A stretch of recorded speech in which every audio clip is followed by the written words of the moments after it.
Hello everyone.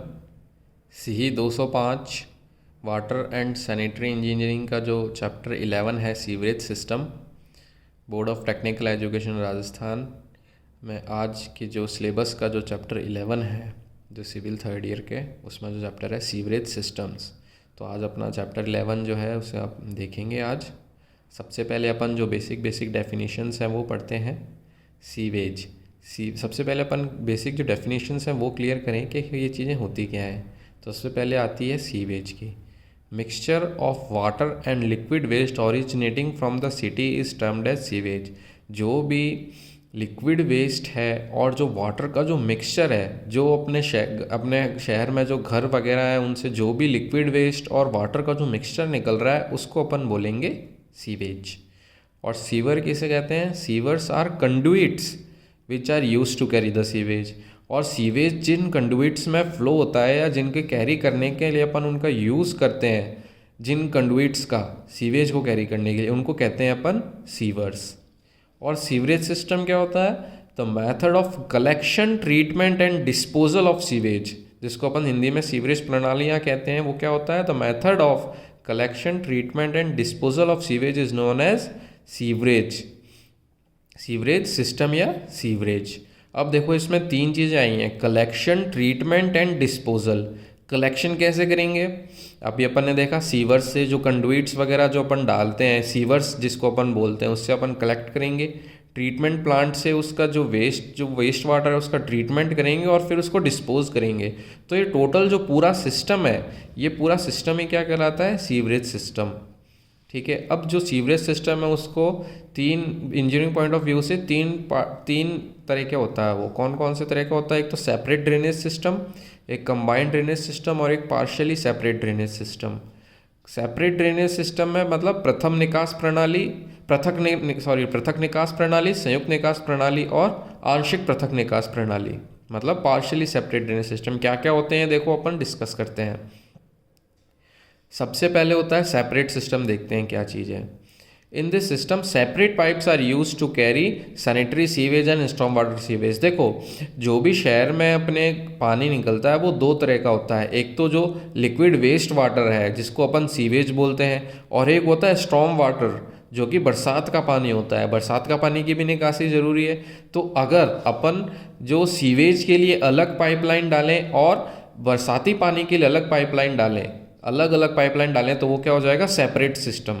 Separate system में हिंदी में क्या है? इस प्रणाली में सीवर लाइनों के दो सेट बिछाए जाते हैं। एक सीवर लाइन सीवेज के लिए होती है और दूसरी सीवर लाइन वर्षा के पानी की निकासी के लिए होती है। ठीक है, बहुत ही सिंपल सी बात है। अगर वर्षा के पानी के लिए अगर अपन अलग पाइपलाइन बिछाते हैं और जो गंदा पानी है उसके लिए अलग पाइपलाइन बिछाते हैं तो हो गया सेपरेट सिस्टम।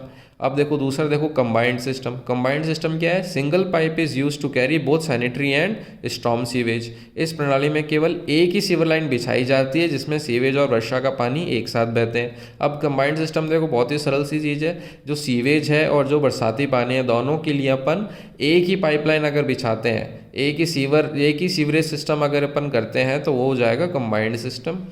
तीसरा हो जाएगा पार्शियली सेपरेट सिस्टम। देखो पार्शियली सेपरेट में क्या होता है कि बरसात का थोड़ा थोड़ा पानी जो अपने हैं वो अपन सीवर में जाने के लिए अलाउ कर देते हैं। Sometimes a part of drainage is mixed with sanitary sewage, this system is known as partially separate system. ठीक है, मतलब इसमें सीवेज के साथ साथ बरसात का पानी भी अपन कुछ बहने दिया जाता है। अब अपन देखते हैं कि दोनों ही जो सिस्टम्स हैं उनकी मेरिट्स और डीमेरिट्स क्या है। देखो सेपरेट सिस्टम और कंबाइंड सिस्टम। सेपरेट सिस्टम में क्या होता है कि अपन दो सेट ऑफ कंडुइट्स बिछाते हैं, ठीक है, और कंबाइंड सिस्टम में अपन एक बड़ा कंडुइट बिछाते हैं। तो जो ज़्यादा बड़ा पाइप डालना पड़ेगा तो ज़्यादा महंगा होगा और जो छोटे छोटे पाइप डालने पड़ेंगे तो लेस कॉस्टली होगा। तो कंबाइंड सिस्टम इस तरह से थोड़ा सा कॉस्टली है और सेपरेट सिस्टम लेस कॉस्टली है।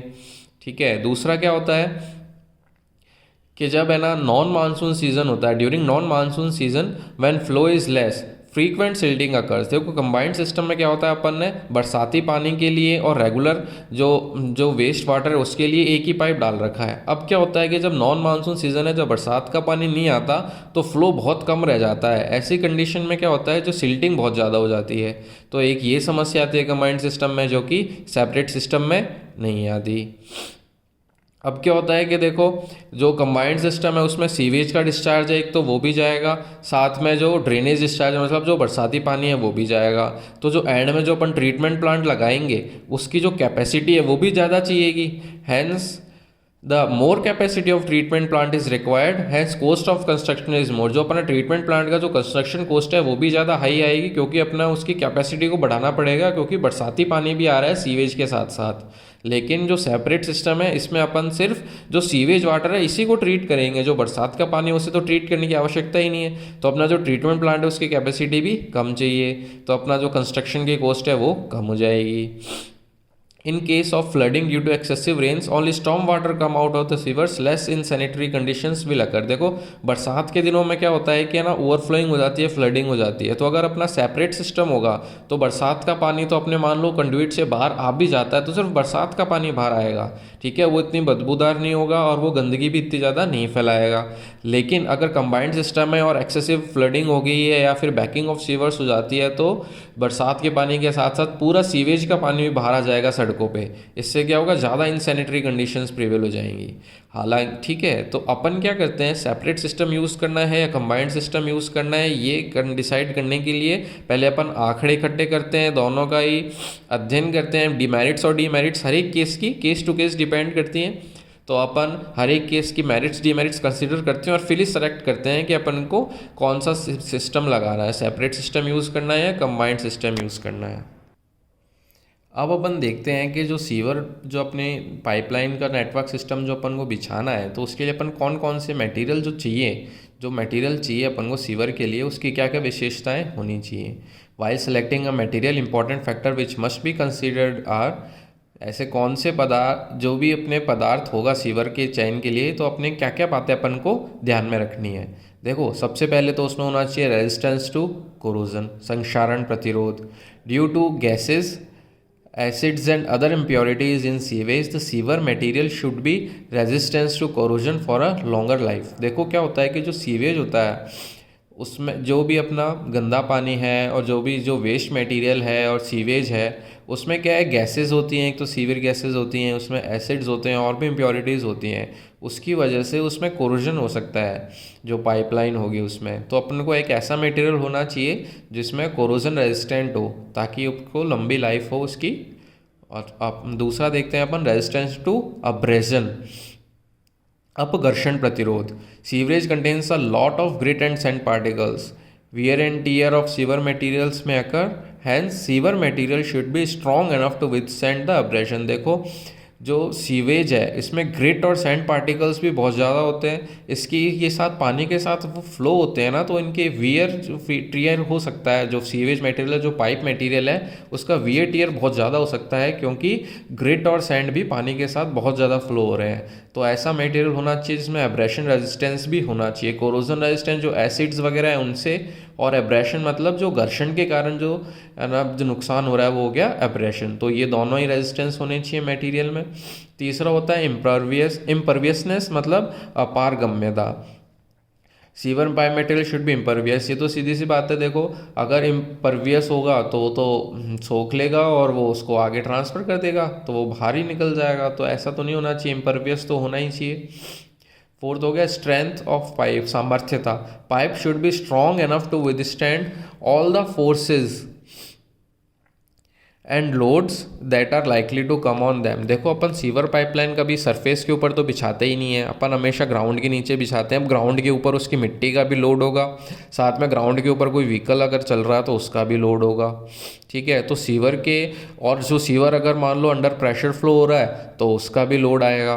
तो जितने भी लोड आ रहे हैं पाइप में वो सारे लोड वो मटेरियल में आएंगे। तो पाइप का जो मटेरियल वो स्ट्रांग होना चाहिए इन सबको लोड को सहन करने के लिए, इसमें उसमें स्ट्रेंथ होनी चाहिए। फिर हो गया हाइड्रोलिकली एफिशिएंट, मतलब हाइड्रोलिक गुण भी होने चाहिए।